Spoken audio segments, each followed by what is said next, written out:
Thank you for joining Wars of the Roses. And this is The Mysticism of Plotinus by Henry L. Drake. An article taken from PRS Journal, Volume 18, Number 3, Winter 1958. The Mysticism of Plotinus by Henry L. Drake, Vice President of the Society. Historical context reveals that major crises of nations call forth their most outstanding philosophers and mystics. Such a one was Plotinus. As a deprived and declining Grecian civilization brought forth the Stoic movement, so too Plotinus's school of thought appeared on the Roman scene at the time when that city was the center of a dissolving empire. Notwithstanding, the school attracted many students of deep interest. Plotinus came to be surrounded by men of understanding and influence, among them Senator Rosicrucian. This man thought so highly of Plotinus and his teachings that he adjusted his entire life and property accordingly, even renouncing civic honors that he might participate more intimately in the disciplines of the mystical persuasion. Many are the reasons why Plotinus was so highly received and well regarded.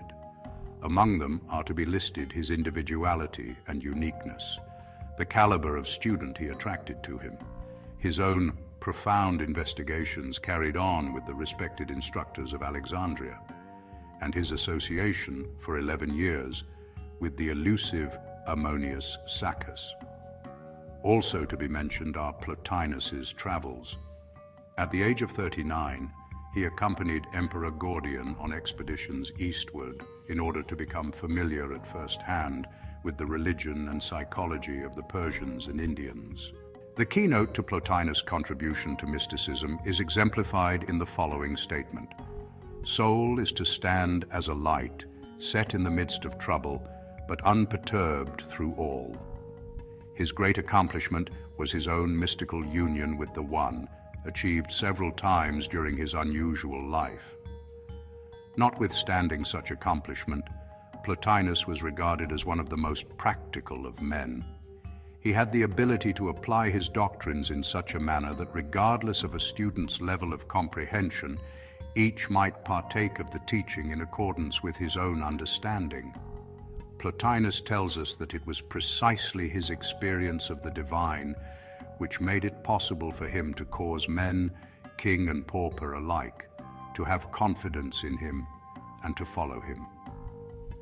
The power of his words is said to have given testimony of his experience of the One, and of him his biographer Porphyry reports that when he spoke, a certain light of beauty came upon his countenance, testifying to the proficiency of his words.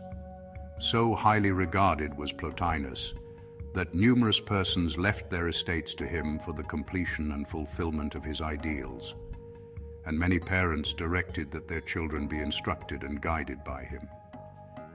Plotinus instructs that one is led to the psychological ascent of soul, such as he achieved, by means of a multiple path involving the aesthetic, the ethical, and the intellectual, all of which direct to mysticism.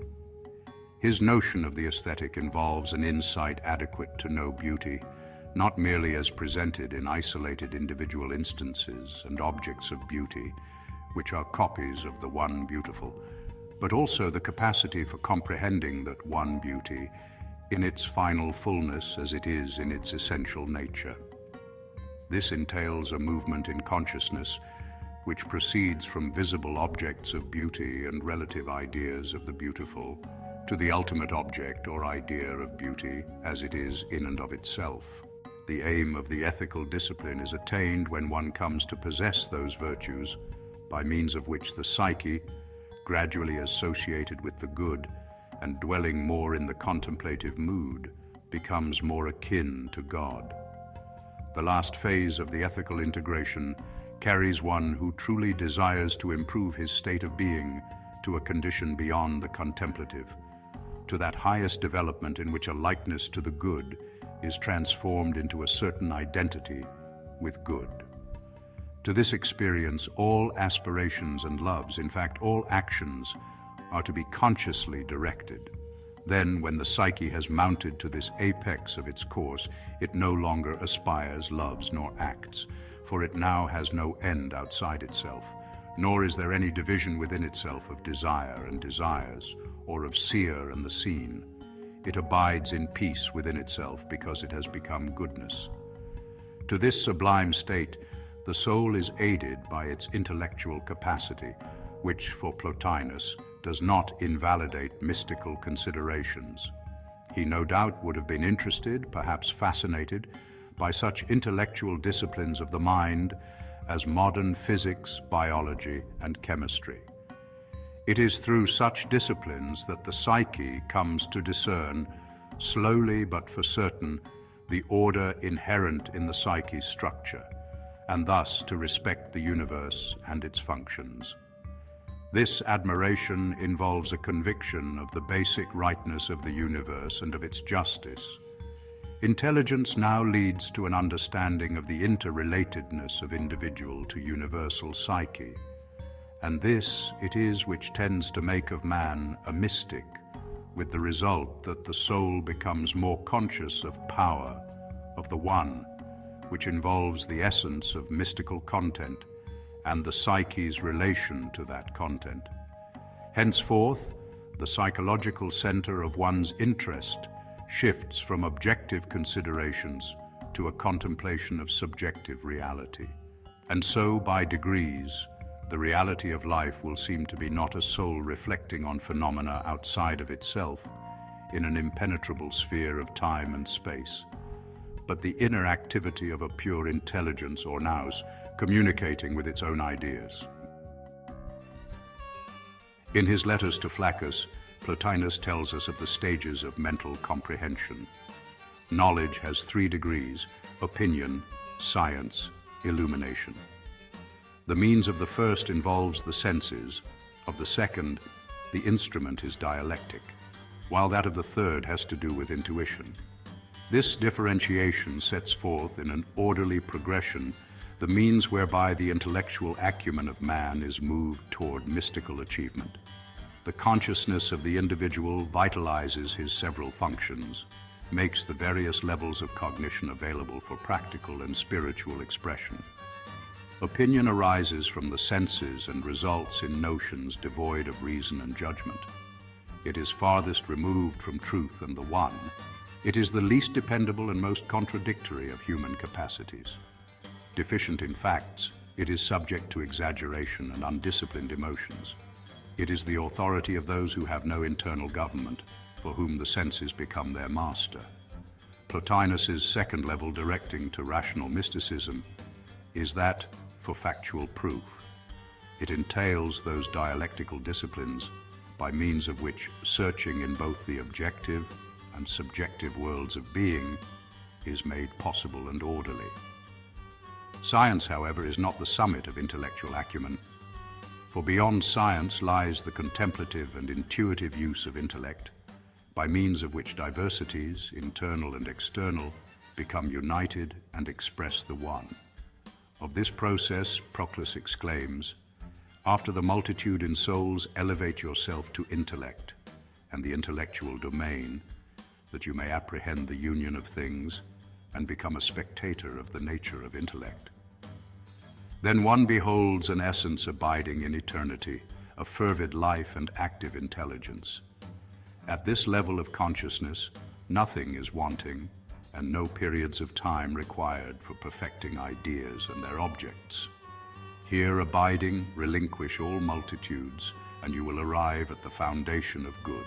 Plotinus's approach to mysticism differs from that of most mystics, since for him, the mystical process involves strenuous intellectual experience, requiring continuous discipline of the mental function by mastering such subjects as improve its quality. By intellection, the soul is aided in arriving at the desired end, which is participation in the consciousness of a divine presence. The psyche, when properly nurtured, is fully conscious of this presence and of its participation therein. The soul then requires nothing further. Rather, it is now requisite that it lay aside other things. After his mystical experience, Plotinus is said always to have maintained a contemplative mood, although Proclus reports that this mystic experienced the sensation of illumination, but for brief moments, and on only a few occasions during his entire life. Yet, if one may judge from the effect it had upon him, it must be concluded that the experience was profound, for he directs that it is necessary to hasten our departure from hence, and detach ourselves insofar as we may from the body to which we are fettered, in order that with the whole of ourselves we may fold ourselves about divinity and have no part void of contact with him. It must be clear, however, that Plotinus' teaching and method do not imply a disregard for body, nor a neglect of objective responsibilities and practical pursuits. His view of integrative psychology demands that he who would grow through philosophy to mystical stature must build into his psychological being the experiences of objective existence. Only in this way does one master them and become freed, not by rejecting them, but by overcoming all that material existence implies. It is important to observe that Plotinus warns his followers with the dictum that the realm of mysticism cannot be invaded by force. When the time is right, the mystical experience is a natural result of adequate conditioning and a full life. The seeker does not choose the time nor place for this, but by working constructively with causes, himself becomes the condition producing the desired psychological enhancement. It is the disciple's privilege to lead the good life in thought, feeling, and act. For this it is which produces mystical illumination, and he who knows this will know what we say, will be convinced that the soul has then another life. So it is that consciousness, while not excluding body, becomes less polarized to it and those things with which it is involved. The soul now knows that it has achieved its legitimate ends. Peace and happiness then reside.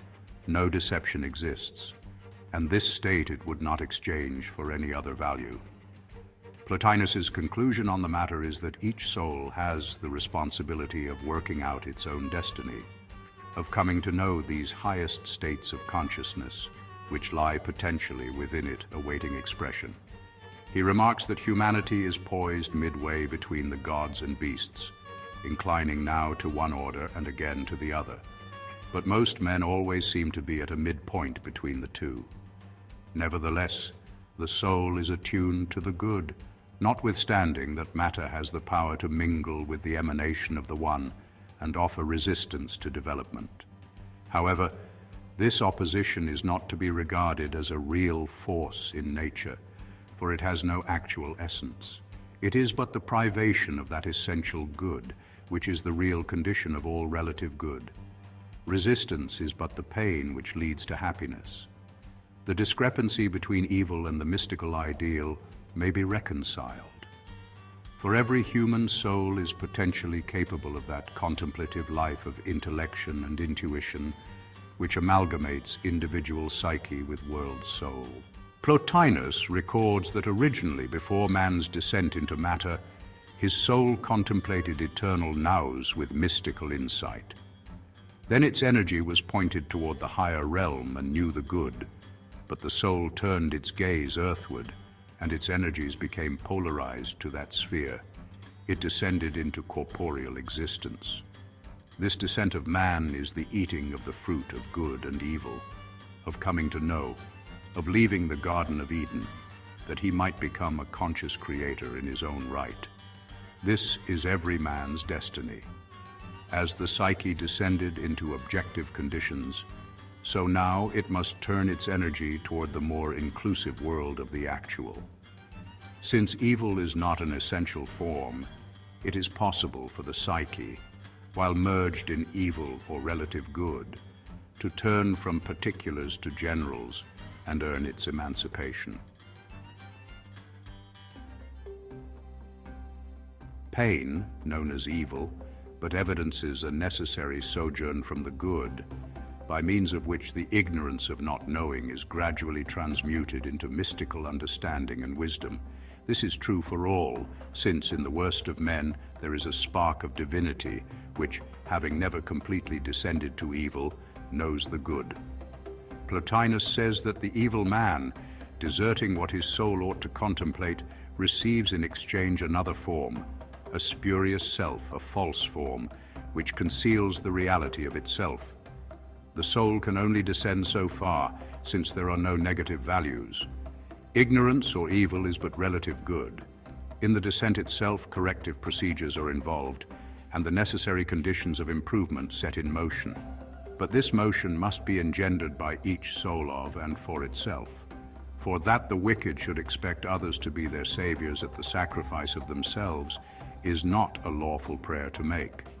Nor is it to be expected that divine beings should lay aside their own lives and rule the details of such men's lives, nor that good men, who are living a life that is other and better than human dominion, should devote themselves to the ruling of wicked men. Whenever Plotinus speaks as if there were a duality between the one and the many, between the divine and human, he still has before his mind that unity is prior to duality and multiplicity. Man is a dual expression of soul and body, but in his essential nature he contains a unity associated with and capable of apprehending the absolute. The redemption process, however, is long and tedious. It may take aeons of reincarnations to traverse, and there are no shortcuts in the long winding of its ascent. The path of return can include no self-hypnotizing antics, nor do irrational outbursts of emotion advance the process. Before the soul is ready for its flight homeward, it must undergo long and rigorous disciplines, else its structure can neither receive, nor if it did, could it retain the sublime vision to be unfolded in it. For then the ordinary conditions of consciousness are suspended, and having become oblivious of self and the world, the soul sees the one alone. In this happiness, the soul knows beyond delusion that it is happy. Delusion can no longer exist, for truth has revealed itself. The vision results from a contact with the One. This experience is not abnormal, but the exercise of a faculty which all have, though few express. He who has seen knows what I mean. It is certain that the reference here is not to those who, as Plato says, being bound to the region of sense, assert the pleasurable to be the good. He speaks of men who rise to the contemplation of universal verities, who, not limiting themselves to the objective world, comprise an evolved elite. As Plotinus was wont to say, the purification of the soul is simply to allow it to be alone. It is pure when it keeps no company, when it looks to nothing without itself, when it entertains no alien thoughts, when it no longer sees in the world of image, much less elaborates images into variable affections. Purification for Plotinus involved no austerities of any kind. For him it was sufficient to live quietly while improving the basic qualities of mind, emotion, and intuition. He attached importance to calmness and cheerfulness as qualities to be desired in one's temperament, remarking that the good man is always serene and satisfied. And he tells us further that if a man be really good, nothing called evil can touch or deter him, for heaven is in our souls or nowhere. In his essay entitled On the Descent of the Soul, Plotinus ventures to describe the experience of illumination, pointing out that those who do not achieve this level of consciousness do not simply because they have not earned the right to this splendor. Of the experience itself, he writes, often when by an intellectual energy I am roused from the body and converted to myself, and being separated from externals, retire into the depths of my essence, I then perceive an admirable beauty, and am then vehemently confident that I am of a more excellent condition than that of a life merely animal and terrene. One then energizes according to the best life, and becomes at one with a nature truly divine. He who is established in this presence possesses a transcendent nature, by means of which he is elevated beyond every other intelligence, and, associated with this sublime eminence, experiences an ineffable realm of repose, which, existing universally, is discovered to be active in one's own being and relative existence. Plotinus rightly observes that the disciplines of mysticism do not heal, but harm if wrongly approached and applied, or if inconsistent with the capacities of the aspirant. Hence he warns against this and against endeavoring to exceed one's natural capacity. Yet he states, God is not external to anyone, but is present with all things, though they are ignorant that he is so. Likeness to the divine is but slowly and tediously transmuted from relatives into a closer identity with the good. But to this goal, aspirations must be directed. Having come to possess some degree of good, the psyche's desires diminish, for it has reached that conscious condition in which aspirations have become actualities. Its interests are then no longer outside of itself, and its images are directed toward the further perfection of the inner life. In it, there is no longer obvious division, for it has become goodness.